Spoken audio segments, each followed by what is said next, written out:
리오는 못생기고 역겹고 쓸모없는 아이였습니다. 자신의 목숨을 바쳐 신의 보호를 깨우고 타오르는 기운 속에 비밀스러운 영혼을 환생시켜 마왕을 소멸시켰습니다. 그는 1000년 전 홀로 마왕의 군대 전체를 물리친 수호자 전설의 환생이었습니다. 하지만 신성한 창으로 군대 전체를 박살낸 후 마왕은 그 원숭이가 재밌다고 생각했고 서천을 배신하여 육계를 혼란과 불화에 빠뜨렸습니다. 하지만 불교 자체가 무너지면서 서천은 자신의 영혼을 우주에 걸쳐 72조각으로 흩어버렸습니다. 하지만 대재앙은 인간계를 계속해서 황폐화시켰습니다.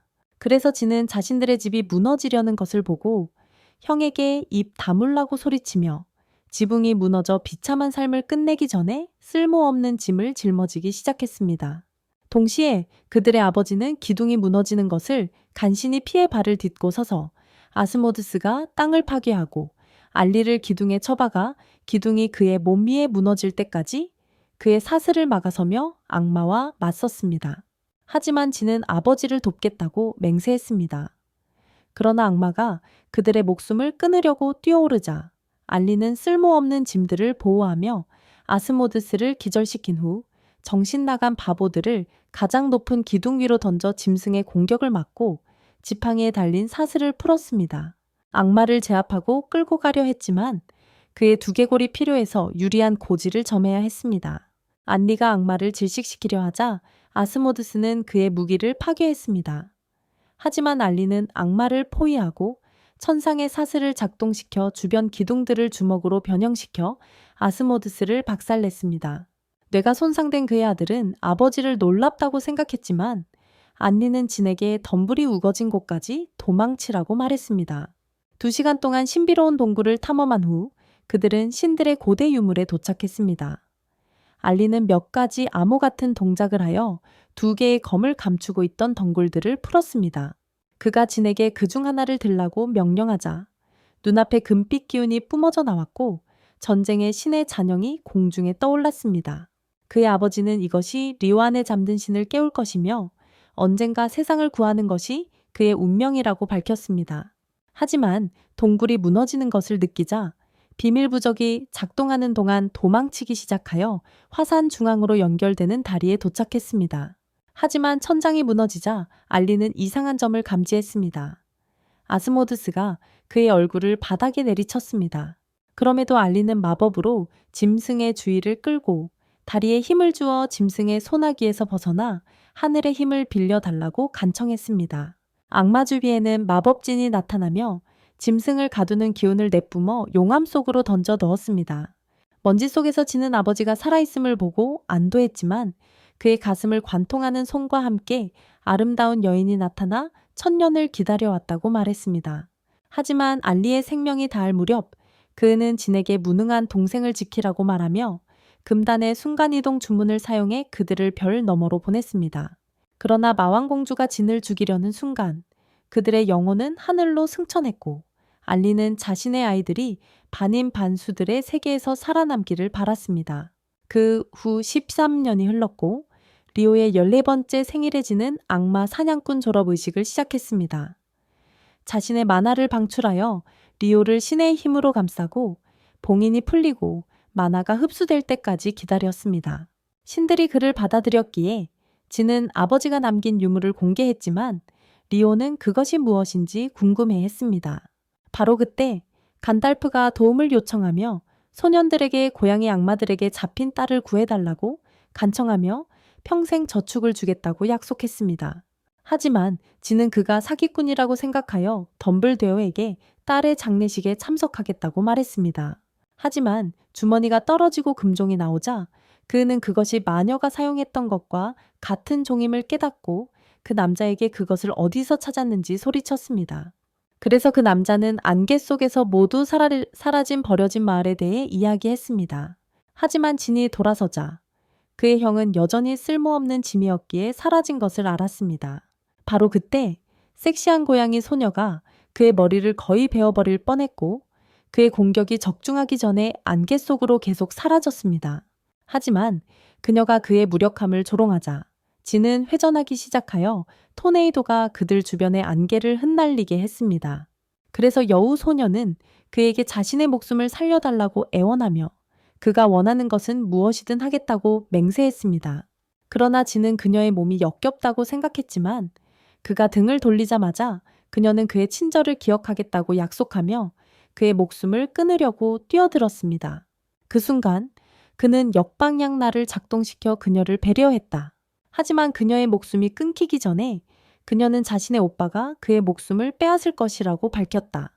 동시에 리오는 고양이 요괴의 공격을 간신히 막았고 지는 이것이 그의 남동생의 졸업 전 마지막 시험이 될 것이라고 결정했다. 요괴가 공기를 가르며 리오를 향해 날아오자 그는 간신히 피하며 거리를 좁혔다. 하지만 위에서 영혼이 나타나자 리오는 그것을 밀쳐내고 지팡이로 그의 팔뼈를 부러뜨렸다. 하지만 요괴는 그의 눈으로는 감지할 수 없을 만큼 빠르게 움직이기 시작하며 사라졌고 그의 지팡이를 파괴했다. 하지만 진이 그의 남동생을 구하려는 순간 리오의 지팡이에서 금빛빛이 뿜어져 나왔고 그가 그것을 잡자 그는 신성한 지팡이를 요괴에게 던졌다. 그 활성화의 광채는 1000년 만에 처음으로 전쟁의 신이 다시 태어났음을 6개의 영적인 영역에 알렸다. 고양이는 리오가 의식을 잃기 전에 지팡이를 던지는 데 성공한 것을 깨닫고 도망치려 했다. 하지만 그때 진이 나타나 금종이 무엇인지 묻는 동시에 그의 목숨을 위협했다. 그가 종을 한 번 더 울리자 종의 효과가 악마를 강제로 자백하게 만들기 시작했고 그 종은 전쟁의 신의 부활을 예언하며 악마 사냥꾼을 죽여 영혼의 파편을 빼앗아야 한다고 밝혔다. 바로 그때 구슬이 저절로 날아오르기 시작하여 그의 목구멍 깊숙이 들어갔다. 그래서 진은 의식을 잃은 동생을 보호하려고 달려갔지만 금빛 빛이 폭발했다. 동시에 요정들은 마침내 때가 왔음을 깨닫고 인간계로 순간이동했다. 해가 뜰 무렵 진은 동생에게 악마 사냥꾼이 되고 특별한 무기를 각성한 것을 축하했다. 하지만 리오가 그것을 잡으려 하자 신성한 지팡이는 원래 크기로 줄어들었다. 하지만 요정들은 그들에게 그것을 넘겨주라고 명령했습니다. 하지만 진은 폭발 후 내부 출혈을 입었음에도 불구하고 칼을 뽑아 그들을 배려했습니다. 하지만 소녀는 그를 밀쳐내며 움직이면 불태워버리겠다고 위협했습니다. 하지만 두 번째 요정이 그들 사이로 순간 이동하며 자신들이 그의 편이라고 말했습니다. 그가 진의 팔에 치유 주문을 걸자 그 남자는 그들이 전쟁의 신의 철을 되찾기 위해 파견되었으며 자신은 세로라고 소개하고 옆에 있는 바보 돼지는 주제 오빠라고 말했습니다. 두 형제 모두 그녀가 아름다워서 기뻤습니다. 하지만 세로는 신들의 시대에 서천이 종족의 신에 의해 암살당했다고 밝혔습니다. 하지만 그는 언젠가 다시 깨어나 신들을 구원하고 다시 부처로 화신하기 위해 자신의 영혼을 70무개의 조각으로 나누었습니다. 하지만 동시에 그는 마왕이 그들을 노리기 시작할 것이라고 밝혔습니다. 세상을 파괴할 자신의 종으로 서천을 다시 깨우기 위해서 말입니다. 리오는 그들이 진실을 말하고 있다는 것을 깨닫고 자신의 지팡이를 주기로 결정했고 아버지의 선물을 잃어버린 것에 대해 형에게 사과했습니다. 하지만 주제오빠는 가짜 지팡이를 줬다며 그들에게 소리쳤고 리오가 왜 가짜라고 생각하는지 묻자 그의 손에 금빛 기운이 다시 돌아왔습니다. 하지만 세로는 심천철은 순수한 마음을 가진 사람에게서만 깨어날 것이라고 밝혔고 진은 자신의 성격이 가슴만큼이나 무가치하다고 생각했습니다. 다른 선택지가 없자 그녀는 리오에게 목숨을 중히 여긴다면 자신들과 함께 가라고 명령했고 진은 이것이 아버지의 계획이었을지 궁금해했지만 요정 2명과 여행하는 것이 흥미로울 것이라고 생각했습니다. 그래서 그들이 영원히 집을 떠날 준비를 하자 리오는 지팡이 안에 나침반을 작동시켜 멀리 있는 계곡을 가리켰고 세로는 그들이 모험을 시작할 때 그들의 호버크래프트 운반선을 소환했습니다. 몇 시간 후 그들은 테이블 위의 고기를 모두 먹어치우기 시작했지만 주제오빠가 그들이 비밀리에 아프리카 아이들이냐고 묻자 진은 그들이 자신처럼 평평해지는 것이 두려워서 먹고 있다고 밝혔습니다. 하지만 그는 아무 크기나 나무를 일으킨다고 말했고 그녀는 그의 드럼스틱을 구걸하기 시작했습니다. 황량한 사막 밖에서 매력적인 여자가 땅에 쓰러졌고 오토파일럿은 간신히 그녀를 치지 않고 멀리 추락했습니다. 그래서 진은 그들이 추락한 이유를 알아보려고 했고 그 여자를 발견하고 그녀가 그의 품에 쓰러질 때까지 달렸지만 그녀가 부상당한 것을 깨닫고 상처의 크기를 확인하기 위해 다시 살펴보기로 했습니다. 하지만 주자이 오빠는 그가 낯선 여자를 집 안으로 데려오는 것을 허락하지 않았지만 그는 그녀가 도마처럼 평평하지 않아서 질투하는 것이 아닌가 의아해했습니다. 그럼에도 불구하고 그녀는 그가 듣도 보도 못한 곳에서 자신을 발견한 것이 이상하다고 생각했고 매력적인 여자는 진이 자신의 계략에 빠지고 있다는 사실에 기뻐했습니다. 몇 시간 후 그녀는 의식을 회복했지만 진이 그녀의 아픈 몸을 마사지해주고 싶어 했음에도 불구하고 사라는 자신이 누구인지 그리고 어떻게 칼에 찔렸는지 궁금해했습니다. 그래서 그녀는 자신을 자잉이라고 소개하며 도망치기 전에 산적들에게 칼에 찔렸다고 밝히고 어두운 동굴로 돌아가야 하기 때문에 무섭다고 울기 시작했습니다. 하지만 진은 그들도 그 동굴에서 파편을 수집하러 가는 길이었기 때문에 그녀를 보호하겠다고 맹세했습니다. 그녀는 그의 지팡이를 보고 천상의 무기를 위해 자신의 목숨을 바친 것을 기뻐했지만 촬영 감독 또한 이 천상의 장면을 찍기 위해 목숨을 바쳤습니다.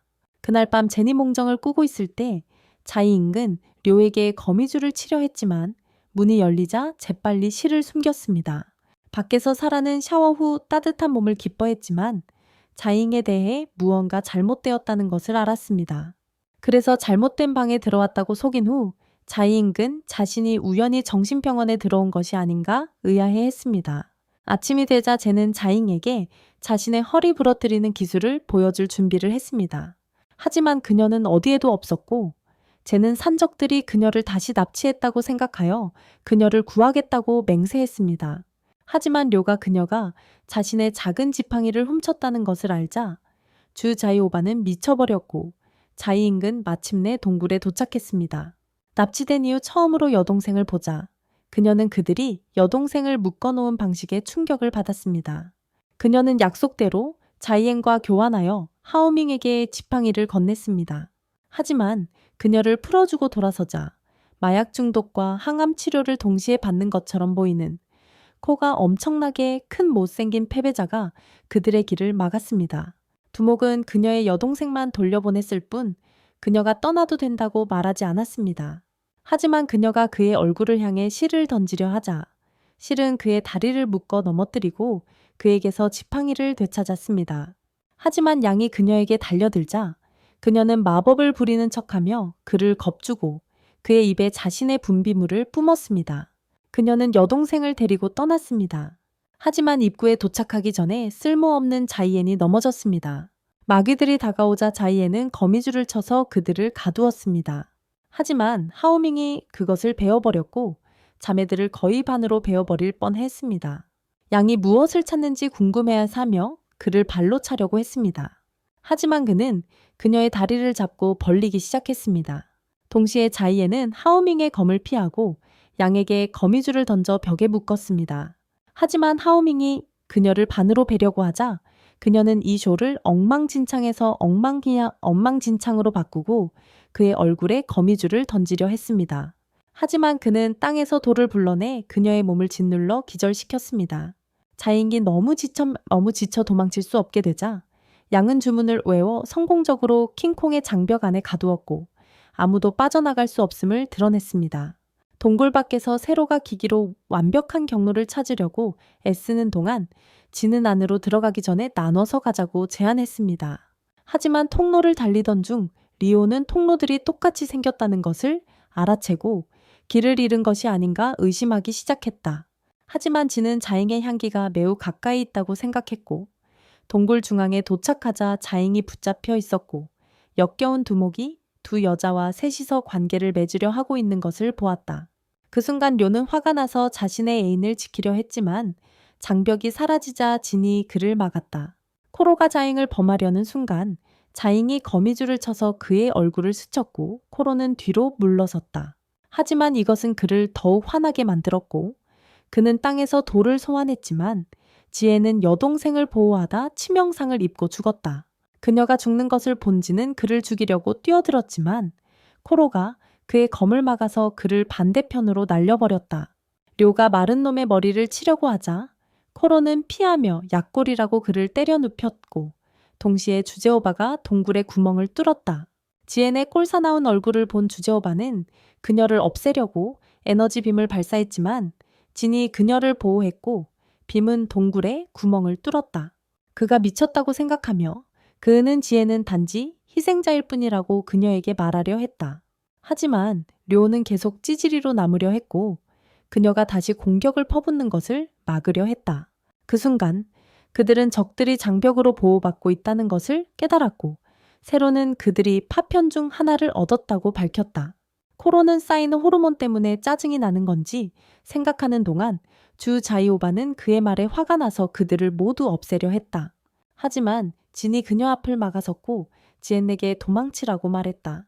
료가 그녀를 돕기로 결정하자 창류는 그들을 막으려 했지만 진은 그의 목을 베겠다고 위협했다. 싸움을 공평하게 하기 위해 코로는 자신의 부하들을 소환하기로 결정했고 쓸모없는 패배자들이 그들을 둘러쌌다. 하지만 그들이 공격하려고 날아오르자 세로는 토네이도를 소환하여 그들을 동굴 밖으로 날려버렸다. 그럼에도 불구하고 코로는 3인조를 만들겠다고 결심하고 소녀들을 바위 속에 가두려 했다. 하지만 세로는 바람을 불러 소녀들을 위험에서 구했다.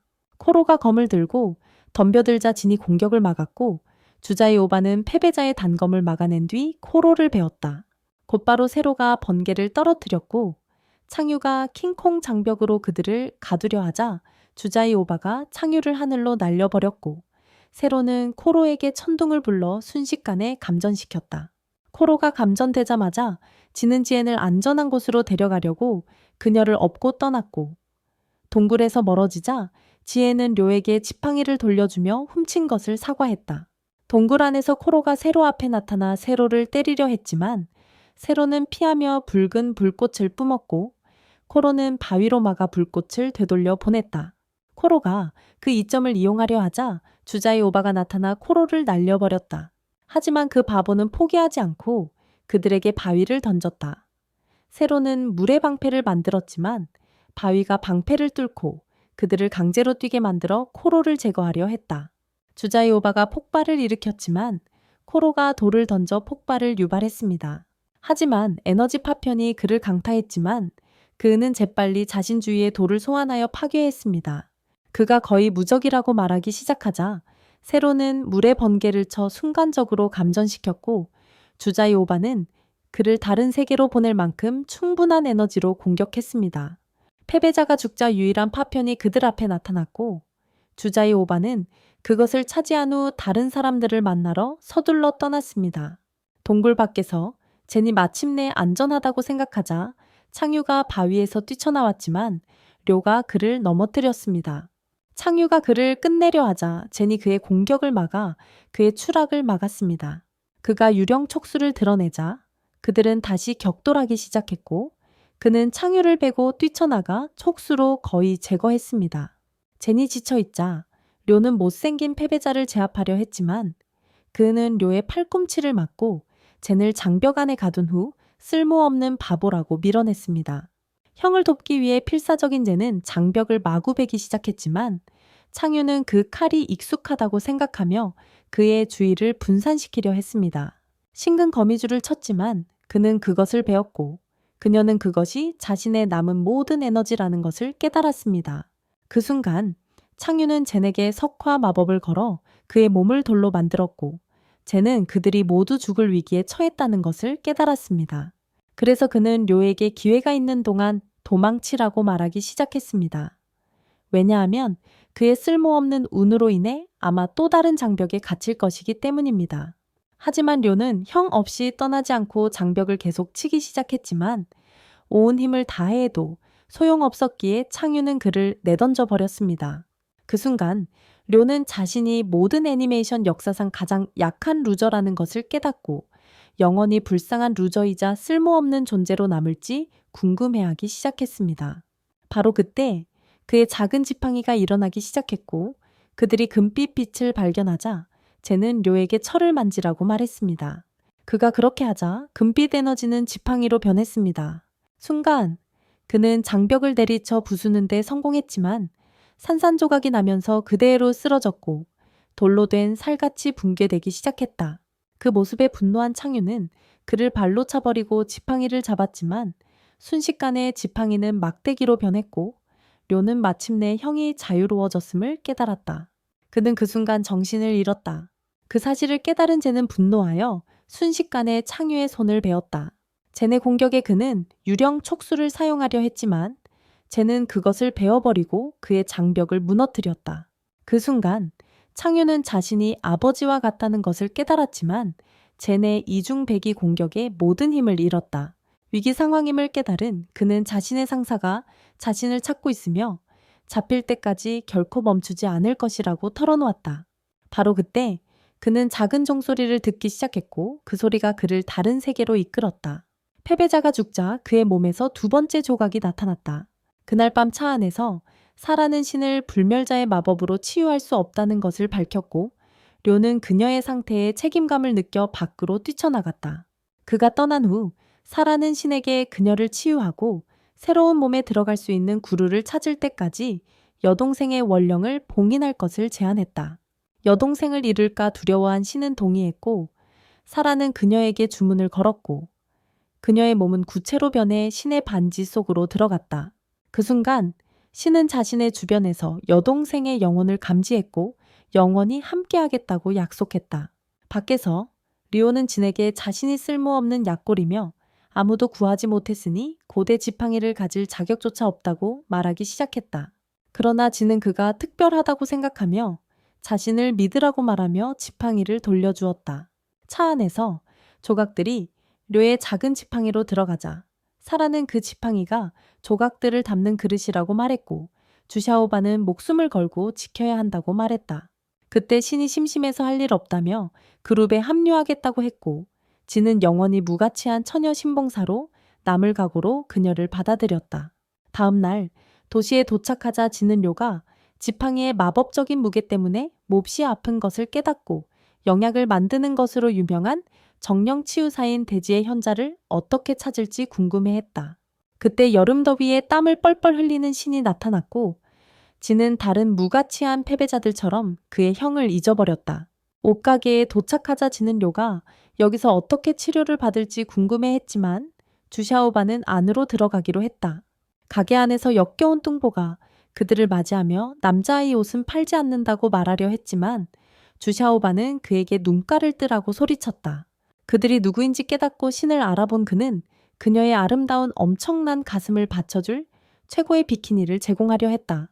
하지만 주샤오바가 그를 두들겨 패자 그는 정신을 차리고 청계가 봉인된 이후 하계가 혼란에 빠졌고 수년 동안 불멸자들이 가게를 찾은 적이 없다고 말하기 시작했다. 그가 장난감을 꺼내자 가게는 약국으로 변했다. 그들이 왜 왔는지 궁금해하던 주샤오바는 선두콩을 요구했고 병에서 꺼내는 순간 그녀는 그것을 나카체리오의 입에 던져 넣었고 불쌍한 아이는 거의 질식할 뻔했습니다.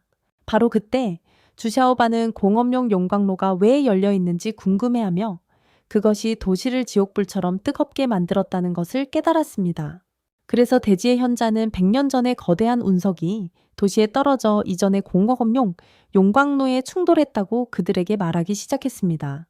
그 이후로 매일 도시는 여름이었고 운석은 새로운 공업용 용광로가 되어 도시에 계속해서 열을 제공했습니다. 세로가 왜 시키려고 하지 않는지 궁금해하자 그 남자는 그 지역이 이제 도시의 지배자이자 마족 두목인 오군에 점령당했다고 밝혔습니다. 계획을 세우기 위해 세로는 리오에게 그의 지팡이로 신호를 보내라고 말했고 그는 그것을 돌리기 시작하여 가게 전체로 에너지 파동을 보냈습니다. 세로는 운석이 깨어나는 것을 알아차리고 또 다른 파편이 그 지역 안에 있다는 것을 깨달았습니다. 바로 그때 리오의 지팡이가 떨어졌고 그들은 그것이 목걸이에서 부러졌다는 것을 알았습니다. 주요바가 운석으로 향하자 진은 그들을 지원하겠다고 제안하며 그동안 싱에게 료를 보호하라고 말했다. 얼마 지나지 않아 그들은 건물 안으로 들어갔고 건물이 경비로 가득 차 있다는 것을 깨달았다. 주요바가 몰래 들어갈 수 있을지 고민하던 중 진이 벽에 구멍을 뚫자 100명이 넘는 경비들이 입구로 달려왔다. 한편 가게 안에서 료는 병이 들었지만 그의 정신세계에서는 전쟁의 신이 악마들을 죽이기 시작했고 마침내 마왕이 그의 등을 찔러 그의 몸을 산산조각 내었고 그 조각들은 료 앞에 나타났다. 그가 그 조각 중 하나를 집으려 하자 코로의 영혼이 나타나 악마의 기운이 그가 무가치한 패배자에서 역사상 가장 강력한 마왕이 되는데 필요한 것이라고 말했다. 바로 그때 창유가 나타나 자신은 이미 패배자라 잃을 것이 없으며 어차피 모두 자신을 버릴 것이라고 말했다. 하지만 료는 악마의 힘이 필요 없다고 말했고 그 순간 그의 지팡이가 황금빛으로 빛나며 엄청난 기운이 그 아래 땅을 파괴했다. 그가 전쟁의 신의 목소리를 듣기 시작하자 그 목소리는 그의 원령이 영원히 그와 함께할 것이라고 말했다. 하지만 료가 의식을 되찾자 싱의 멜론이 바로 눈앞에 있는 이유를 궁금해하며 너무 가까이 있어서 좋아하는 사람에게 얼굴이 빨개졌다. 막대기가 주머니에서 떨어지자 싱은 그것을 낚아차에서 재빨리 시야에서 사라졌다. 다시 훔칠까봐 두려워진 료는 싱을 몰래 감시하기로 했지만 곧 그녀가 돌아와 막대기를 목걸이처럼 그의 목에 걸어주며 이번에는 실이 절대 끊어지지 않을 거라고 말했다. 한편 주자이 오빠는 경비원의 일을 날려버렸지만 나머지 경비원들이 동시에 공격해오자 지는 그들을 모두 베었다. 라운지에 도착하자 지는 모든 초상화의 한 소녀가 그려져 있는 것을 발견하고 그녀가 여신인지 궁금해했다. 그 말이 떨어지자 한 남자가 눈앞에 나타났고 지는 그가 아군이라는 것을 깨달았다. 그를 없애려고 필사적으로 지는 검을 들고 날아올랐지만 그의 손가락에서 불꽃이 솟아오르자 지는 급히 피해야 했다. 아군이 그들에게 다가오자 불길이 그의 주위를 휩쓸었고 그는 그들의 고기 맛이 좋을 거라고 생각했다. 그래서 그는 파편 중 하나가 자신의 안에 있다는 것을 밝히고 그것을 영원히 간직하겠다고 맹세했습니다. 그를 제거할 수 있다고 생각한 지는 검을 휘둘러 날아갔지만 그의 장벽을 뚫을 수조차 없었습니다. 바로 그때 아군이 그에게 불길을 뿜었지만 그는 검으로 방어막을 치고 나서 날려버렸습니다. 하지만 다행히 세로가 산들바람으로 그를 구해주었고 진이 이미 의식을 잃었다는 것을 깨달았습니다. 그의 계획을 알아차린 세로는 아군에게 운석이 아직 깨어있고 시키지 않으면 도시를 쉽게 파괴할 수 있다고 말하려 했습니다. 하지만 아군은 자신이 더 나은 계획이 있다고 생각하며 세상을 뒤흔들 수 있는 강력한 마법인 화염과 긴 금제수를 사용하겠다고 밝혔습니다. 세로가 그가 정말로 무엇을 하려는지 궁금해하자 그는 모든 요정족의 고향인 불멸궁을 파괴하겠다고 말하며 자신의 도시를 파괴한 것에 대한 복수라고 했습니다. 그 말을 들은 주제오바는 화가 나서 그에게 불을 뿜었지만 불타는 밧줄이 그녀에게 날아왔습니다. 그녀가 밀어냈을 때 불꽃이 되돌아왔지만 그녀는 천상의 블래스터를 만들기 전에 뛰어내리는 데 성공했습니다. 하지만 그것은 그녀의 무기를 감싸며 그 순간 가열시켰습니다. 무기를 지키기 위해 필사적으로 그녀는 세로에게 시켜달라고 말하려 했고 그는 물을 감아서 날렸습니다. 하지만 물조차도 불길을 끌 수 없었고 그녀는 자신의 팔 전체를 잃을지도 모른다는 것을 깨달았습니다. 주자이오바는 마지막 순간에 뛰어내려 간신히 자신을 구했습니다. 제니 의식을 회복하자 그는 주자이오백에 도망치라고 말하며 악의 구름에 다시 한번 도전하기로 결심했습니다. 그녀를 막으려는 악의 구름은 불덩이를 날렸지만 쟤는 자신의 검으로 그것을 베어내고 그녀에게 도망치라고 말했습니다. 그녀가 도망치기 시작하자 세로가 그녀를 따라갔지만 그녀는 그가 어떻게든 살아남기를 바랐습니다. 도시 안에서 사람들이 용광로가 폭발하는 것을 알아차리자 용암이 도시로 흘러들어오기 시작했습니다.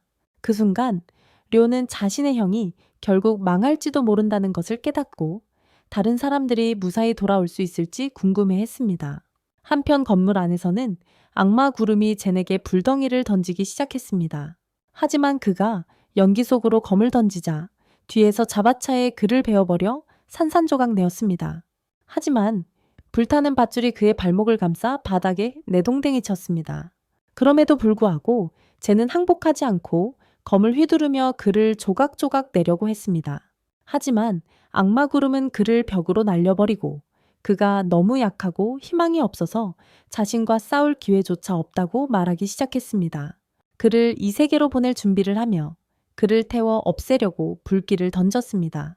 하지만 마지막 순간 물의 방패가 나타나 불길을 막았습니다. 하지만 방패가 녹기 시작했고 그들은 세로의 목에 난 상처를 발견했습니다. 더 이상 승산이 없음을 깨달은 세로는 연막을 쳐서 도망칠 수 있었습니다. 하지만 아군은 원하는 것을 정확히 알아채고 세로의 피를 흡수했습니다. 주문을 외우자 상징이 나타났고 운석이 상승하기 시작했습니다. 그들의 눈앞에서 운석을 향해 불꽃이 치솟았고 주제오바는 어떻게 그를 막을 수 있을지 고민했습니다. 바로 그때 불타는 불덩이들이 도시로 떨어지기 시작하자 불멸자들은 도망치기 시작했습니다. 동시에 사람들은 대피소로 달려갔고 료는 형이 이미 구워졌을까 걱정했습니다. 하지만 신근 자신은 반드시 살아남을 거라고 생각하며 료를 폭발로부터 보호했습니다. 곧 구워진 고기가 될지도 모른다는 것을 깨달은 신근, 그들에게 피난처를 찾을 것을 제안했습니다. 그러나 그들이 도망치기 시작하자 료는 머리 없는 바보처럼 다시 달려갔지만 곧 놀란 어린 소녀를 발견하고 팬케이크처럼 납작해지기 전에 그녀를 구출했습니다. 그 순간 불멸자들이 그들 쪽으로 달려왔고 그들은 제니의식을 잃었다는 것을 알았습니다. 피난처 안에서 세로가 악의 구름이 수년 동안 어떻게 산업용 용광로를 제어했는지 궁금해하자 지구의 현자는 아마도 핵심을 통해서였을 것이라고 밝혔습니다. 하지만 그들은 모두 그들 중 한 명이 안으로 잠입해야 한다는 것을 깨달았고 식만이 핵심을 훔칠 수 있다고 생각했습니다.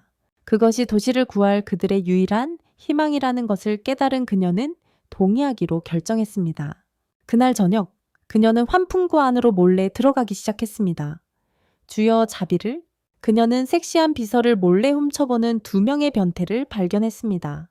그들이 정신 팔린 틈을 타 그녀는 환풍구를 풀기 위해 거미줄을 치고 한 남자를 기절시킨 후 다른 남자를 졸랐습니다. 다른 방에서 신근 비서의 거울을 깨고 그녀를 벽에 밀착시킨 채 핵심이 어디에 숨겨져 있는지 알려달라고 다급하게 요구했습니다. 자신을 위해서 두려웠습니다. 비서는 비밀방의 키카드가 자신의 등 깊숙이 있다고 말했지만 신근 그녀의 거짓말을 믿고 그녀의 팔을 꺾어 갈비뼈를 쳤습니다.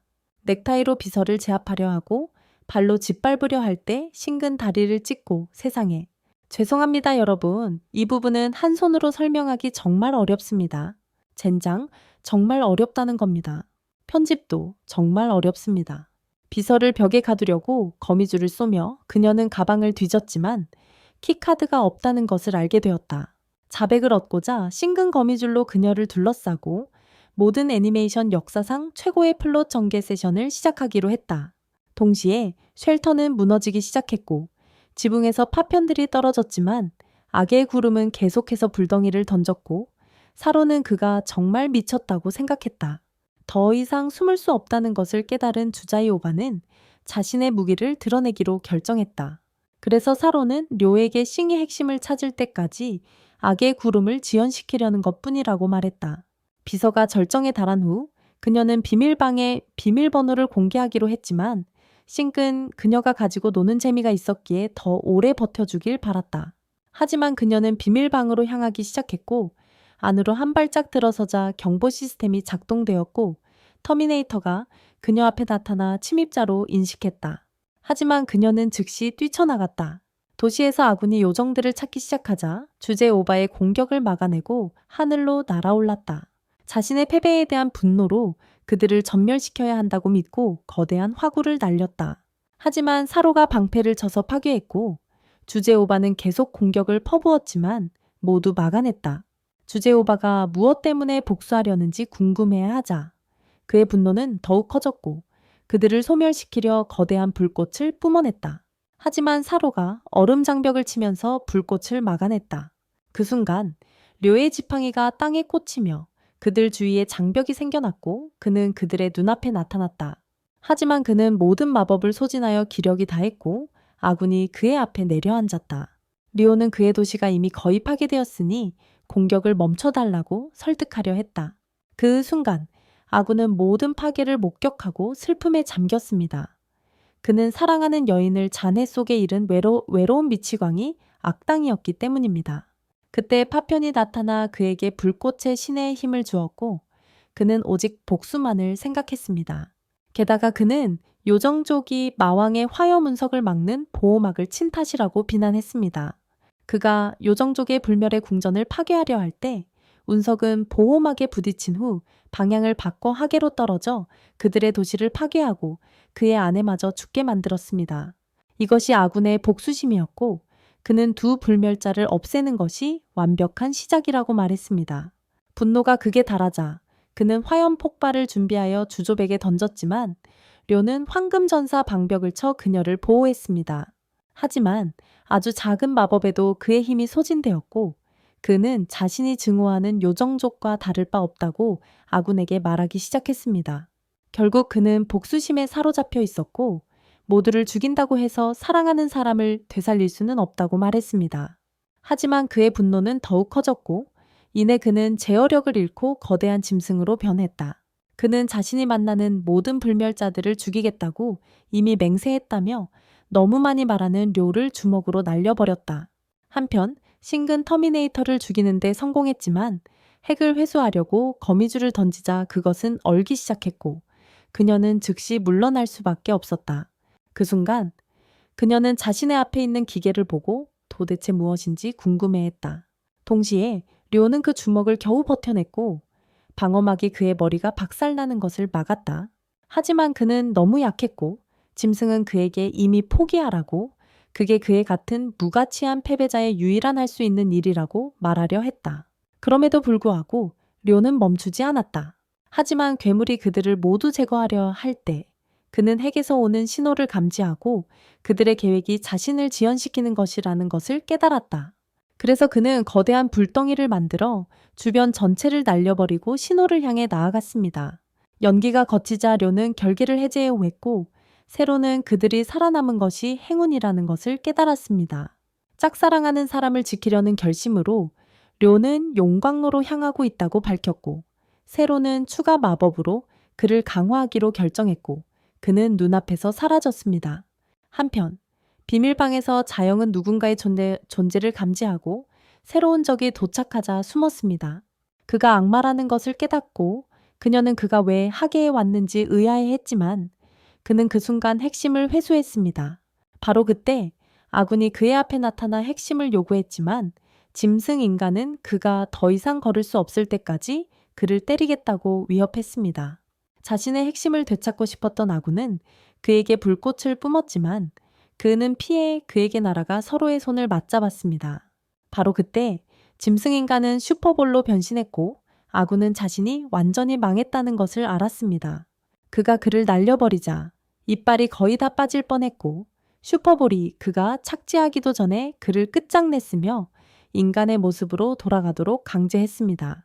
이미 그의 영혼은 이 세계로 갔기에 파편이 그의 몸에서 나왔고 짐승인간은 그것을 자신의 전리품 수집에 추가했습니다. 그가 도시를 향해 떨어지는 운석을 발견하자 그는 이것이 종말을 목격할 수 있는 최고의 기회가 될 수도 있다는 것을 깨달았습니다. 그가 알아차리기도 전에 료의 지팡이가 그의 정육면체를 바닥에 떨어뜨렸고 파편을 흡수하기 시작했습니다. 그가 지팡이가 자신의 힘을 흡수하고 있다는 것을 깨닫자 그는 지팡이를 빼앗았고 료를 거의 반으로 베었지만 신기 그를 구했습니다. 짐승인간은 지팡이를 포기할 수 없다는 것을 깨닫고 스스로를 절단하고 그 순간 사라졌습니다. 그래서 운석이 도시를 파괴하려는 순간 악의 구름은 핵심을 파괴하면 운석이 사라질 것이라고 밝혔습니다. 즉시 료는 자신의 지팡이를 잡고 그것을 부수었고 도시 전체로 큰 얼음이 퍼져나가 결국 하늘까지 뻗어나가 운석을 얼렸고 결국 눈송이로 폭발했습니다. 리오는 너무 많은 에너지를 소모하여 기진맥진하여 쓰러졌습니다. 며칠 후 그들은 제네 부상을 치료하기 위해 신성한 강에 도착했고 세로는 료에게 여러 사람들이 소원을 빌고 상처를 치료하기 위해 이곳에 온다고 말하기 시작했습니다. 그래서 그날 밤 제니 강물에 몸을 담그고 있는 동안 료는 상처가 치유되는 것을 관찰하며 이 섬이 분명 특별하다고 생각했습니다. 바로 그때 그들은 절벽 위에 수수께끼의 남자를 발견했고 쟤는 그가 누구인지 알아내기로 결심했습니다. 하지만 그가 해변에 도착하자 료는 그에게 자신의 일에 신경 쓰지 말고 그 남자에게서 떨어져 있으라고 말하려 했지만 쓸모없는 바보는 듣지 않았고 그 남자가 누구인지 궁금하다고 밝혔습니다. 그래서 그는 자신의 꿈이 이루어지기를 바란다고 말했지만 그 남자는 그가 허풍을 친다고 생각했습니다. 그의 쌍검을 본 그 남자, 고스트라고 불리는 자는 100년도 더 전에 자신을 무찌른 전설적인 악마, 사냥꾼과의 싸움을 떠올렸고 그 싸움으로 인해 얼굴에 영구적인 상처를 입었습니다. 다른 사람으로 오해받을까봐 두려워진 쟤는 자신이 그의 엉덩이를 차버린 악마 사냥꾼이 아니며 그 검은 아버지에게서 물려받았다고 그에게 말하기 시작했습니다. 그럼에도 불구하고 고스트는 자신이 그 칼을 가질 자격이 없다고 생각했습니다. 자신처럼 나약하고 역겨운 패배자는 평범한 무기를 사용하는 것이 더 낫다고 생각했죠. 하지만 쟤는 괴롭힘을 당하는 것을 받아들이지 않았고 검을 뽑아들며 고스트를 자신의 최대 라이벌이라고 선언했습니다. 결투가 임박했음을 깨달은 료는 화해를 제안하려 했지만 고스트는 결투 없이는 절대 떠나지 않겠다고 말했습니다. 주 자요바와 세로가 도착하자 료는 그들에게 모든 것을 설명하기로 했습니다. 그래서 화해를 바란 주 자요바는 그 남자에게 떠나라고 말했지만 그는 칼을 휘둘렀고 폭발이 일어나 그녀의 머리카락이 스쳤습니다. 그 순간 그녀의 눈앞에 인생이 주마등처럼 스쳐 지나갔고 충격으로 거의 기절할 뻔했습니다. 고스트는 그들에게 결투 없이는 떠나지 않겠다고 말하고 그들이 도망치려 한다면 사냥하겠다고 맹세하며 시간을 벌려고 했습니다. 세로는 젠이 부상당했고 회복까지는 멀었다는 것을 밝히기로 했습니다. 그녀는 그가 부상당했으니 결투에는 영광이 없을 것이라고 말했고 고스트는 그녀의 말이 이치에 맞다고 생각하여 다음 날까지 기다리겠다고 했습니다. 즉시 그는 땅을 찔러 섬 전체에 마법 신호를 보내고 해돋이 뒤 무렵에 전투를 시작하겠다고 말했습니다. 나중에 차 안에서 어떻게 눈에 띄지 않고 도망칠 수 있을지 고민하기 시작하면서 료는 고스트가 누구인지 궁금해했고 신근 그의 이야기를 들려주기 시작했습니다. 1세기 전 고스트는 신족 군대의 지휘관이었지만 마족으로부터 신성한 강철을 훔쳐 자신의 영혼을 주입하여 무기와 하나가 되었습니다. 마왕은 이 사실을 알고 분노하여 전계 병사들을 보내 그를 제거하려 했습니다. 하지만 고스트는 그들을 모두 죽였고 심지어 마왕까지 죽였습니다. 이 말을 들은 주제오바는 그와 상대할 수 없다는 것을 깨달았습니다. 그러나 쟤는 여전히 쓸모없는 바보로 남기로 결심하고 겁만 있으면 그를 이길 수 있다며 아직 드러나지 않은 숨겨진 힘이 있다고 생각했습니다. 이것이 그의 승리의 열쇠가 될 것이며 그는 검을 최대한 활용할 것이라고 생각했다. 하지만 주제오바는 그가 말보다 약할 것이라고 생각했고 세로가 그들을 안전한 거리로 순간이 이동시킬 수 있을지 궁금해했다. 하지만 그는 자신의 마법으로는 모두를 순간이동시킬 수 없다고 말했다. 게다가 고스트는 이미 전체 지역을 스캔했고 그들이 사라지면 쉽게 그들의 실종을 알아챌 것이다. 승리를 확신한 쟤는 그들에게 절대 도망치지 않을 것이라고 말했고 진정한 남자는 결투에서 도망쳐서는 안 된다고 말하기 시작했다. 그의 말을 들은 료는 그를 설득하는 것이 희망이 없다는 것을 깨닫고 상심하여 달아났다. 그날 밤 제니 강물에 몸을 담그자 신근 그녀를 지지하려 했지만 그는 그녀가 자신과 함께 음모를 꾸미고 싶어하는 것으로 생각했다. 하지만 그녀는 료가 아버지를 잃은 것처럼 그를 잃을까 두려워하며 어떤 일이 있어도 결투에서 살아남으라고 그에게 말했다. 결투 준비를 마친 젠 앞에 세로가 나타나 완전히 회복했고 속도에서 유리할 것이라고 말했습니다. 젠은 최고의 컨디션이라며 도전을 피해서는 안 된다. 그것이야말로 진정한 악마 사냥꾼의 의미라고 료에게 말했습니다. 제니 검을 휘두르며 돌진했지만 고스트는 공격을 막고 다른 검을 날려보낸 후 아무렇지도 않다는 듯이 뛰어올라 피했습니다. 순식간에 젠은 뒤에서 공격하려 했지만 고스트는 그의 검을 막고 바위에 내던져 버렸습니다. 젠은 날아가면서 다시 한번 고스트에게 공격을 받고 베었지만 다행히 싱의 거미줄 방어막 덕분에 목숨을 건졌습니다. 순식간에 고스트의 거미 방어막을 뚫을 뻔했지만 젠은 모래 위로 몸을 던져 간신히 위기를 모면했습니다. 고스트는 맹렬하게 검을 휘둘렀고 그 속도는 마치 100개의 검이 동시에 움직이는 것처럼 보였습니다. 젠은 과거의 기억을 떠올렸습니다. 어릴 적 아버지와 함께 훈련하며 하나의 막대기를 피하는 훈련을 했던 기억, 아버지는 왜 방역하지 않느냐고 물었습니다. 하지만 공격하려는 순간 아버지는 그의 머리를 치며 너무 약하다고 말했습니다. 자신을 증명할 수 있다고 생각한 쟤는 아버지를 함정에 빠뜨리려 달아났습니다. 거의 따라잡히려는 순간 쟤는 막대기를 던졌지만 아버지는 아무렇지도 않게 쳐냈습니다. 하지만 아버지가 속는 줄 알고 쟤는 다시 막대기를 던졌지만 아버지는 막대기를 나무에 차서 쟤네 배를 쳤습니다. 다음 날 다시 겨루는 동안 쟤는 아버지를 나무에 몰아붙였습니다. 하지만 거의 공격하려는 순간 쟤는 막대기를 겨누며 더 이상 속임수가 없다고 말했습니다. 그때 그는 모래를 뿌리며 유령을 속이려 했지만 유령은 공격을 막고 뒤로 물러났습니다. 젠이 그를 쫓자 그들의 격돌에서 빛이 튀었고 신끈 젠이 아버지에게 했던 것처럼 가까이 다가가려 한다는 것을 깨달았습니다. 하지만 료는 그것이 가능할지 의문이 들었습니다. 바로 그때 젠은 고스트의 검을 막아내는 데 성공하여 그의 팔에 검을 잡았고 자신이 확실히 이겼다고 생각했습니다. 그래서 그는 검을 들어 그를 베었습니다. 하지만 먼지가 가라앉자 고스트는 단지 베인 상처만 입었고 젠은 그를 끝장내지 못하는 쓸모없는 겁쟁이라고 불렀습니다. 그래서 진심을 다하기로 결심한 그는 젠을 날려버렸고 그의 검을 어둠의 에너지가 감쌌습니다. 그 광경을 본 식근 그가 자신의 전설적인 검술을 드러내고 있음을 깨달았습니다. 그를 끝장낼 준비를 한 고스트는 젠에게 어둠의 배기를 날렸습니다.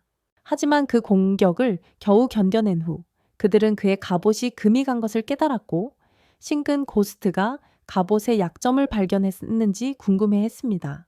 고스트가 그에게 돌진하자 그는 또 다른 배기를 날려 갑옷을 약화시키고 어둠의 에너지를 계속 발사하여 젠을 몰아냈다.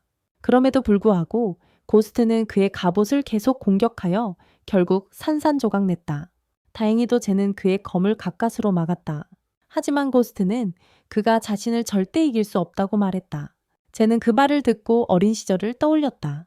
숲속에 상처 입은 한 남자가 나타나 마을에 괴물이 있다고 경고했다. 그래서 용감한 전사가 되기로 결심한 젠은 고대의 이충검을 들고 마을로 달려가 괴물을 찾으려 했다. 곰이 아이를 이 세계로 보내려 하자 젠이 검을 들고 날아왔지만 나무에 부딪혔다. 하지만 젠은 포기하지 않고 곰의 주의를 끌기 위해 소리쳤다. 그래서 곰이 그에게 덤벼들었을 때 그는 공격에서 살아남았다. 피가 검에 뚝뚝 떨어지기 시작하자 검에서 어두운 기운이 흘러나와 그의 정신을 지배하며 곰을 죽이겠다는 결의를 다지게 했다. 그가 곰을 끝장내려 날아오르자 위안이 그를 밀쳐내고 곰에게 떠나라고 명령했다. 그래서 집으로 돌아왔을 때 위안은 그에게 검의 피해 희생을 치르면 안에 있는 악마가 깨어날 것이지만 그로 인해 자신이 파멸될 수도 있다고 말했다. 항복하지 않겠다는 결의를 굳힌 젠은 고스트와 격돌했지만 둘 다 즉시 물러섰다. 그는 포기하는 것은 선택지가 아니라고 생각했고 료를 지키기 위해 살아남아야 한다는 것을 깨달았다. 고스트가 그를 향해 칼을 휘두르자 그는 에너지를 베었지만 고스트는 또 다른 에너지를 날려 그를 내동댕이 쳤다. 고스트는 자신이 전사가 될 자격이 없다고 생각했고 자신도 구하지 못하는데 어떻게 동생을 지킬 수 있을지 궁금해했습니다. 하지만 쟤는 그가 여전히 자신의 보호자가 될 수 있다고 확신했고 그의 목숨이 그만한 가치가 있다고 생각했습니다. 더 강해져야 한다는 것을 깨달은 쟤는 자신의 검으로 자신의 팔을 베었고 피가 줄줄 흘러내렸습니다. 그는 어두운 불꽃 아우라를 뿜어내기 시작했고 자영은 그가 왜 자신을 베었는지 궁금해했지만 료는 그가 혈족 의식을 치르려 한다는 것을 깨달았습니다. 하지만 고스트는 마침내 경쟁 상대가 생겼다고 생각했습니다. 순식간에 쟤는 그를 바위에 내던지고 바닥에 내리쳤습니다. 하지만 이것은 그를 더욱 흥분시켰고 마침내 훌륭한 경쟁자가 생겼다고 생각했습니다. 두 사람이 모래밭에서 싸우는 동안 세라는 여자아이들에게 젠이 분명 새로운 힘을 얻었다고 말했습니다. 하지만 주자이오바는 승리만이 중요하다고 말했습니다. 고스트는 젠을 쓸모없고 더러운 약골이라고 부르며 멀리 밀쳐내고 매우 높이 뛰어올라 땅을 갈라놓고 바위까지 분리시켰습니다. 그의 모든 힘을 보길 바라며 고스트는 그에게 남자답게 싸우라고 말했습니다. 그는 100년 전 최고의 악마 사냥꾼인 카이티안과 싸웠던 때를 떠올리며 그를 싸우게 하는 동기가 무엇인지 물었습니다. 카이티안이 전쟁을 끝내고 싶다고 말하자 그는 다시 바위 위로 뛰어올라 싸움을 끝내려 했습니다. 하지만 고스트는 이를 받아들이지 않고 전투는 적자생존이어야 한다고 말하기 시작했습니다. 하지만 카이티안은 그것이 의미 없다고 생각하며 그것은 결코 전쟁을 끝낼 수 없다고 말했습니다. 그러나 그의 말은 고스트를 더욱 화나게 만들었고 그는 다시 그를 공격했습니다. 그래서 그들은 다시 싸우기 시작했습니다. 하지만 고스트가 뒤로 점프하자 그는 베어서 결국 그의 얼굴을 베었습니다. 그럼에도 불구하고 카이티안은 싸움이 평화를 가져오지 못한다고 계속 말했습니다. 하지만 고스트가 포기하지 않을 것을 깨달은 후 그는 특별한 방어 마법을 드러내 순식간에 그를 베었습니다. 그래서 자신을 증명하기 위해 진도 고스트에게 돌진하기 시작했습니다. 하지만 그는 그를 물속으로 내던졌고 다른 사람들은 모든 것이 끝났다고 생각했습니다. 하지만 어둠의 기운이 그를 끌어올려 그의 마음을 지배했고 그는 이번에는 그를 죽이겠다고 맹세했습니다. 그가 그를 끝내려고 돌진하자 고스트는 뛰어올라 피했습니다. 하지만 그는 그를 따라가 바닥으로 내리쳤습니다. 고스트가 모래 위에 착지하자 쟤는 그를 땅에 꽂을 뻔했습니다. 하지만 고스트는 자신이 카이티엔만큼 강해지고 있다고 생각했습니다. 바로 그때 제니 친구들에게 다가가자 주 자이오바는 그가 자신의 힘을 과시하려 한다고 생각했습니다. 하지만 그들이 그의 눈을 마주치자 그는 그들을 죽이려고 검을 들었습니다. 하지만 료가 그의 공격을 막고 정신을 차리라고 말하려 했습니다. 하지만 그는 다시 검을 들고 땅을 쳤습니다. 그들은 자신들이 쉽게 죽을 수 있었음을 깨닫고 주 자이오바는 그에게 정신 차리라고 소리쳤습니다. 하지만 그는 그들의 자리에 악마만 보았습니다. 즉시 그는 진에게 달려들어 그녀를 난자했습니다. 하지만 그녀는 그의 공격을 피하는 데 성공했습니다. 그가 다시 공격하기 전에 세로는 그를 바위에 날려버리고 캄더 그에게 이리 톰파일 단어도 레이와 얼음을 뿌려 진정시키려 했습니다. 정신을 차린 것으로 생각하고 료는 그를 확인하기로 했습니다. 하지만 그는 쓸모없는 낙오자라고 그를 밀쳐냈습니다. 모두를 죽이겠다고 결심한 진 때문에 그는 즉시 얼음을 부셨지만 먼지가 그의 길을 가로막았습니다. 그리고 그는 알아차리기도 전에 칼이 그의 팔을 꿰뚫었습니다. 그리고 친구들이 고스트가 자신들의 구원자임을 깨닫자 그는 그 순간 정신을 잃었다. 그가 영혼의 세계로 들어서자 그는 앞에 있는 검들을 발견하고 싸움을 계속하고 싶다고 말하기 시작했다. 하지만 그가 검을 잡자 그것은 대신 카이티엔의 기억 중 하나를 드러냈다. 수십 년 전 전쟁 중에 카이티엔은 위엔과 함께 마을들을 돌아다니며 하계를 어떻게 보호하고 굶주림에서 구할 수 있을지 고민했다. 전쟁으로 그들은 모든 것을 잃었고 곧 괴물들이 나타나 생존자들을 삼키기 시작했다. 하지만 카이티엔은 그들을 모두 처치했지만 그것으로는 마을이 살아남는 데 도움이 되지 않을 거라는 것을 깨달았다. 그래서 그는 위엔에게 저승과 평화를 맺겠다고 말했다. 하지만 그가 도착하자 악마들은 모두 죽어 있었고 고스트가 그에게 결투를 신청했다. 몇 년 후 그가 돌아왔을 때 그는 이미 늙어 있었고 아기 료를 데리고 돌아왔습니다. 그래서 위엔이 그를 친아들처럼 받아들이기로 하자 카이티엔은 료가 전쟁을 끝낼 그들의 희망이라고 말하며 무슨 일이 있어도 전쟁을 멈춰야 한다고 말했습니다. 진이 마침내 의식을 회복하자 고스트는 검을 거두며 그의 목숨을 살려주기로 했습니다. 하지만 쓸모없는 바보는 죽고 싶어 했고 다시 그에게 도전하기로 했습니다. 하지만 고스트는 카이티엔이 자신의 목숨을 살려주었기 때문에 그의 목숨을 살려주는 것이라고 말하며 다음에는 그를 죽이겠다고 맹세했습니다. 진이 그에게 엿먹으라고 말하려 하자 고스트는 그에게 달려들었지만 다시 그를 살려주며 다음에 다시 도전하기 전에 진정한 남자가 되라고 말했습니다. 그가 떠나려고 하자 진은 기진맥진하여 쓰러졌지만 그의 상처는 즉시 치유되었고 그는 제정신으로 돌아온 것을 기뻐했습니다. 료는 그에게 달려가 쓸모없는 못생긴 아이처럼 울기 시작했습니다. 다른 이들과 합류하자 진은 배고프다고 말했고 세로는 차로 돌아가자고 제안했습니다. 그날 저녁 강을 바라보던 진은 자신이 고대 지팡이를 휘두를 운명으로 선택받았고 매우 특별하기 때문이라며 그 힘을 완전히 발휘하는 가장 좋은 방법은 모든 영혼 조각을 되찾는 것이라고 료에게 말했습니다. 후에 차 안에서 진이 쌍검한의 힘을 어떻게 해방할 수 있을지 고민하자 주시오베가 나타나 저승의 먼 도시 펜쿤이 분명 도움을 줄 수 있다고 말했습니다. 진은 그녀의 쓸모없는 모습에 화가 나서 내 일에나 신경 쓰라고 말하려 했지만 그녀는 진의 엉덩이를 때려주겠다고 위협하며 더러운 쓸모없는 인간이라고 불렀습니다. 세로가 도착해서 펜쿤이 저승의 유일한 신들의 도시이며 거기서 해결책을 분명 찾을 수 있을 거라고 밝혔습니다. 그 도시로 향하며 료는 자신의 작은 지팡이가 다른 영혼 조각의 신호를 찾았다는 것을 알아챘고 세로는 그 조각이 그 도시 안에 있을 거라고 말했습니다. 펜쿤에 도착하자 그들은 그 도시가 놀랍다고 생각했고 보안 장치에 의해 스캔을 받았습니다.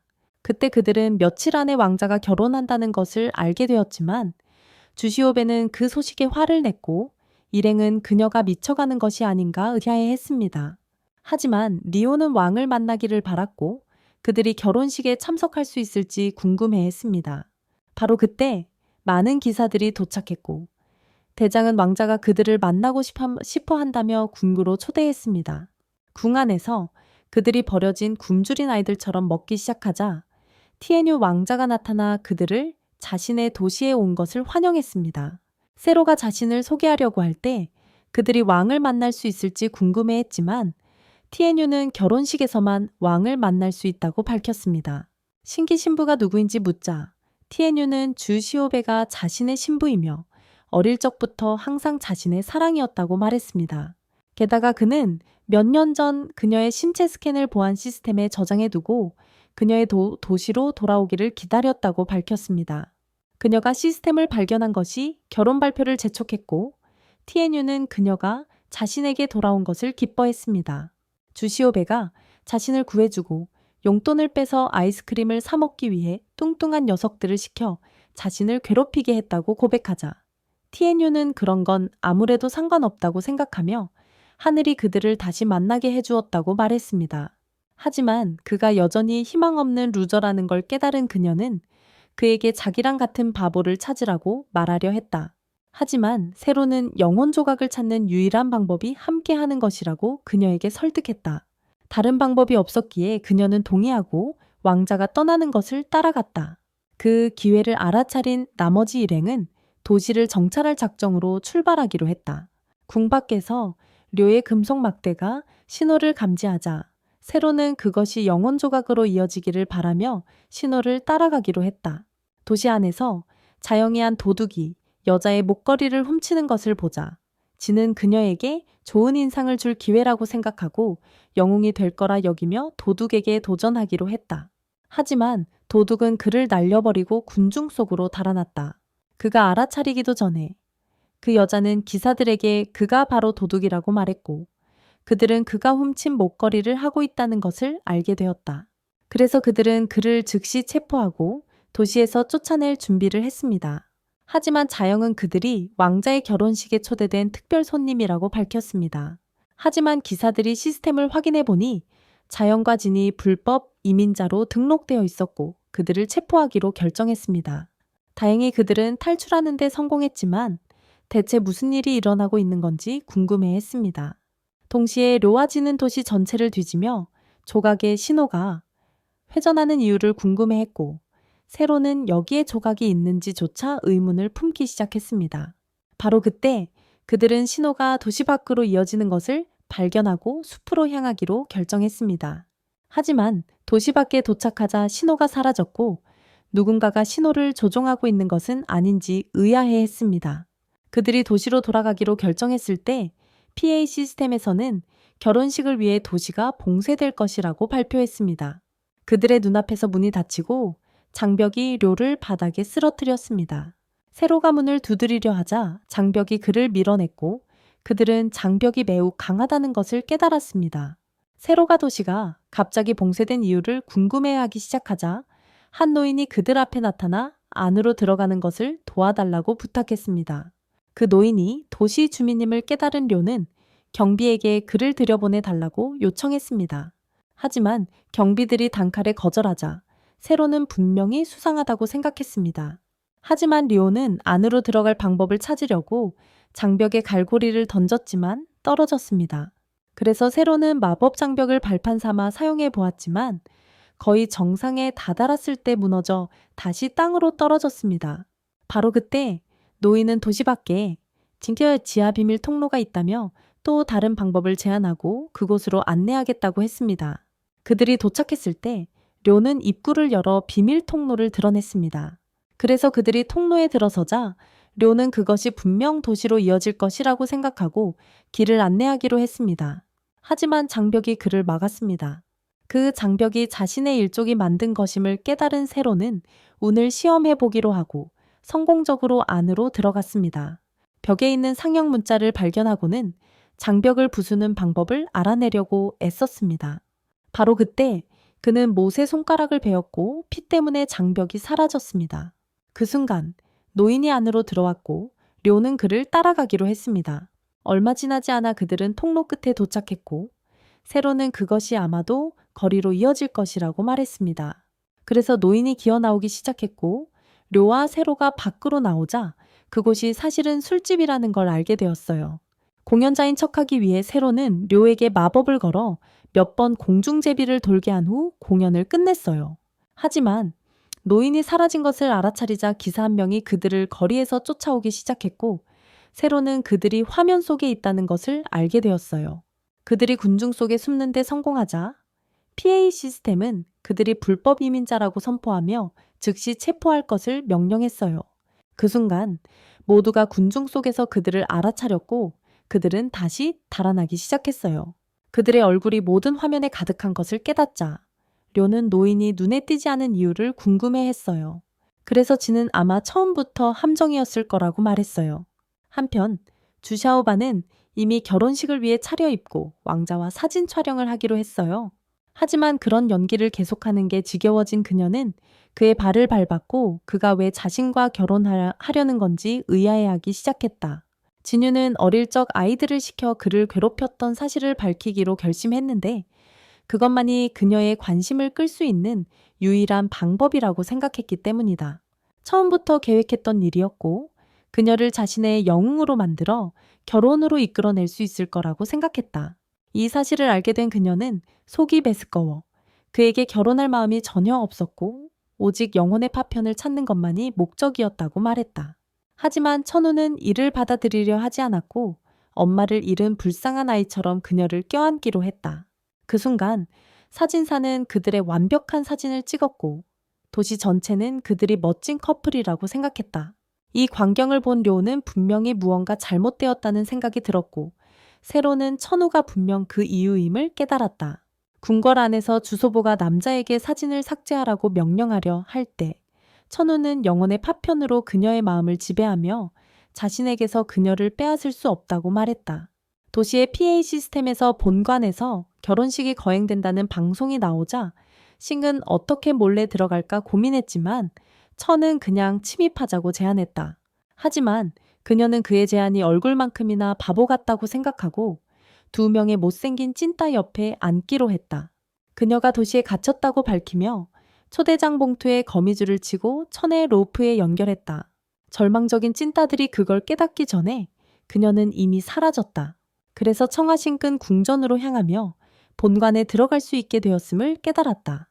한편 붙잡힌 료와 세로는 감옥에 갇혔다. 자유를 되찾고 싶어 안달이 난 료는 그들이 왕의 신부의 친구들이라고 말하기 시작했고 세로는 그들이 결혼식에 가는 중이라고 말했다. 그래서 진실을 알아내기 위해 기사들은 그들의 장치를 확인하기로 했고 그들이 실제로 주자오바와 함께 도시에 들어왔다는 것을 알게 되었다. 그들이 진실을 말하고 있다는 것을 깨달은 한 기사가 왕자에게 알리기로 결심했습니다. 하지만 그가 감방 안으로 들어서자 그들이 몰래 도시로 돌아온 이유를 캐묻기 시작했습니다.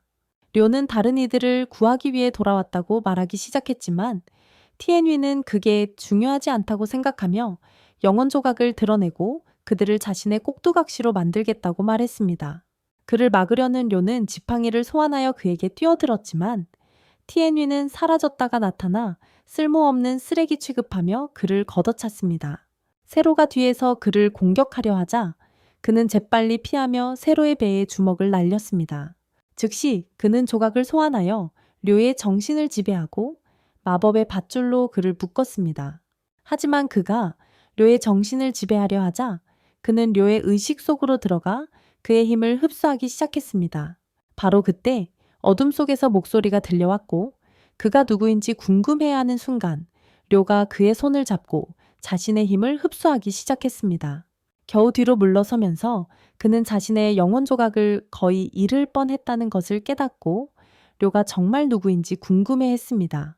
즉시 세로는 싸움을 막기 위해 나섰고 티엔유는 떠날 수 있었습니다. 그가 알아차리기도 전에 세로는 그의 배를 강하게 쳤고 그 순간 그를 끝낼 준비가 되었지만 그는 굴러서 도망쳤습니다. 그래서 그는 마법으로 수갑을 부수고 료에게 불꽃을 쏘기 시작했지만 료는 모두 피했고 그를 쓰러뜨려 의식을 잃게 만들었습니다. 료는 탈출할 결심을 하고 다른 이들과 어떻게 재배할 수 있을지 고민하기 시작했습니다. 그 순간 그는 진과 신기, 여기서 자신을 결코 찾지 못할 것이라는 것을 깨닫고 스스로 탈출해야 한다고 생각했습니다. 하지만 그는 다시 쉽게 잡힐까봐 너무 두려웠습니다. 그는 왜 아직도 너무 약한지 고민하면서 자신의 내면의 영혼으로부터 목소리가 들리기 시작했습니다. 자신이 누구인지 궁금해하자 수호자라고 말하며 그의 진정한 힘을 억누르고 있고 심천철은 그를 통제하기 위한 족쇄일 뿐이라고 했습니다. 하지만 리오는 전혀 이해할 수 없었고 영혼을 물리칠 수 있을 거라 생각하며 지팡이를 소환하기로 했습니다. 하지만 휘두르자 떨어지기 시작했지만 다시 잡았고 이 모든 것이 환영인지 의심하기 시작했습니다. 새로운 계획을 세우고 세릴이 저주받아 곧 폭발할 것이라고 소리치며 도움을 청했습니다. 어리석은 경비병은 그의 거짓말을 믿고 감방을 열었지만 리오는 그를 기절시켰습니다. 기회를 포착하여 감옥을 빠져나가려 했지만 길을 잃었고 특별 감방에 갇힌 한 남자를 발견했습니다. 그 남자는 자신이 이 도시의 진정한 지배자인 춘군 황제라고 말하며 탈출을 도와주겠다고 했습니다. 이 사실에 충격을 받은 료는 그가 왜 감방에 갇혀 있는지 궁금해했고 춘군은 그의 무능하고 역겨운 아들이 왕국을 지배하기 위해 자신을 가두었다고 말했습니다.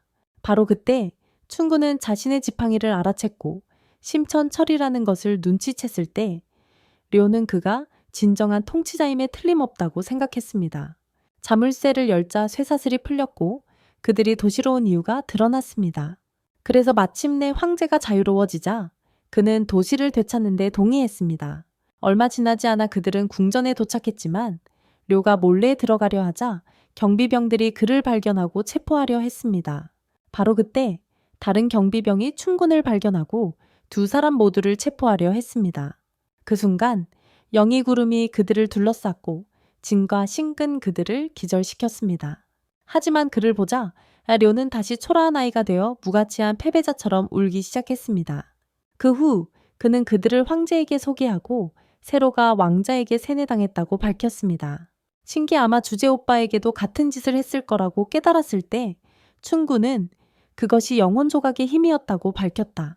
그것도 잠시 진은 황제에게 칼을 겨누며 자신의 칼을 알아볼 수 있는지 물었다.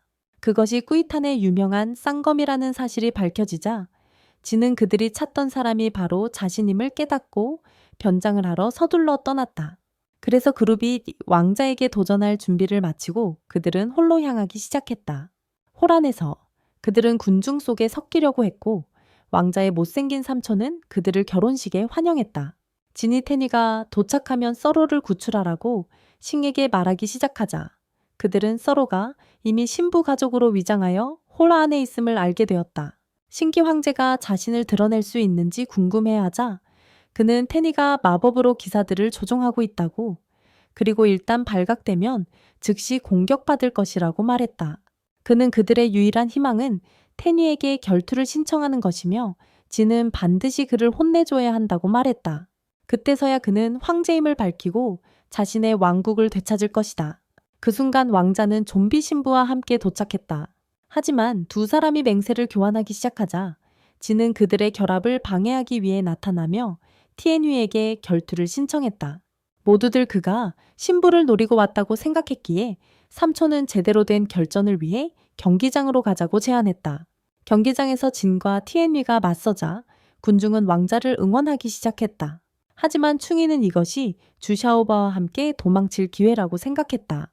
그래서 진이 전투 준비를 하는 동안 그는 왕자에게 뛰어들었다. 하지만 그는 검을 막았고 싱은 세로로 몰래 도망칠 수 있었다.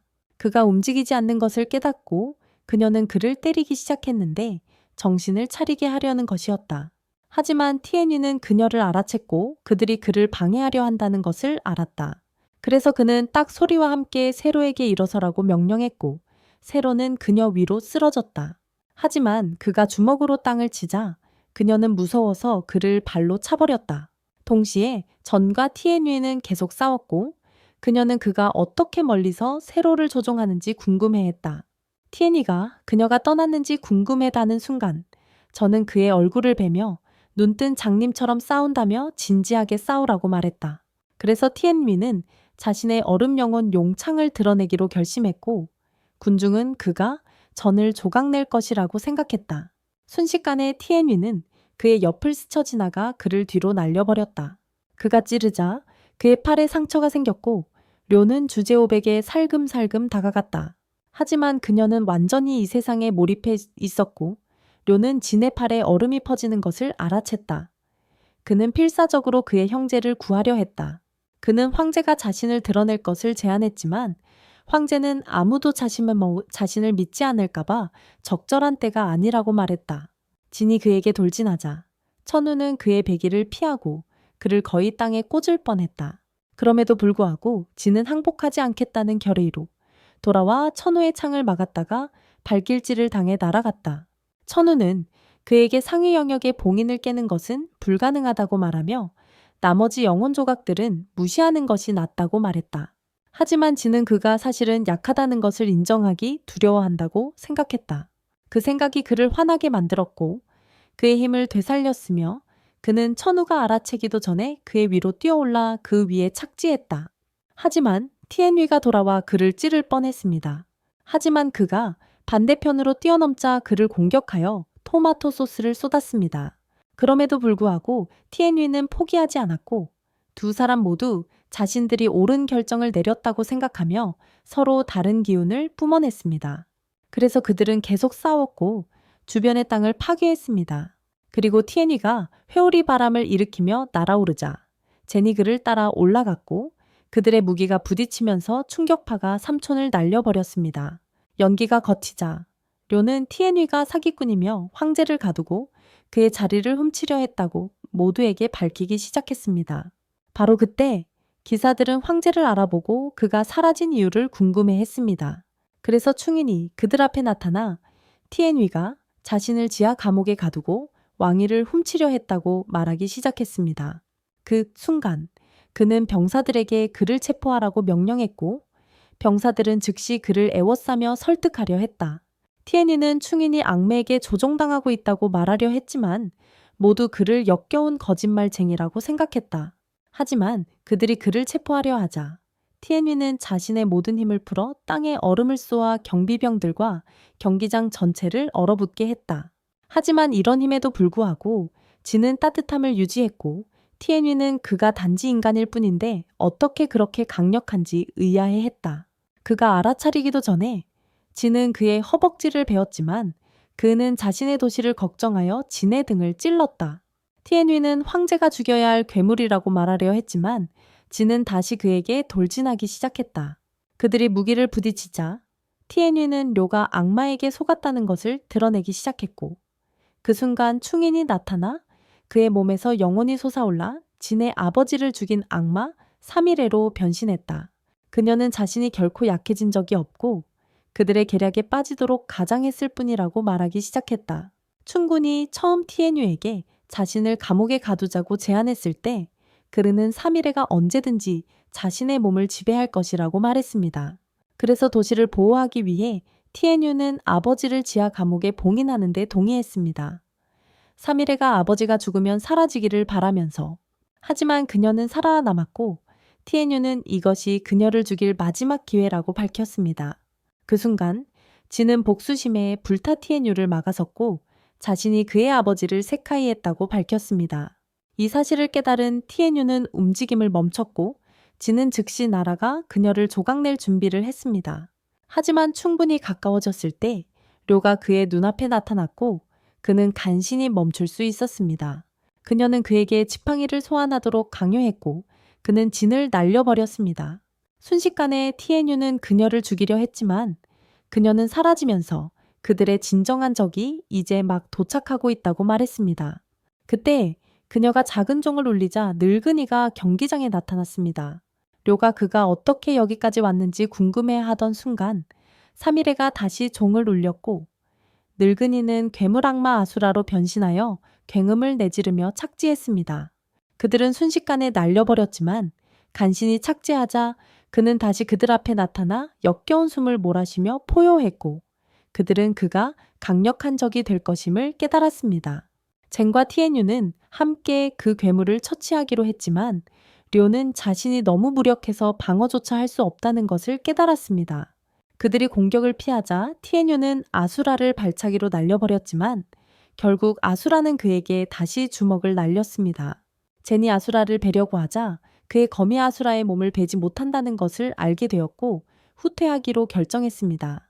그래서 티에뉴는 자신의 공격이 효과가 없다는 것을 알고 얼음의 영혼으로 창을 강화하여 찌르는 데 성공했습니다.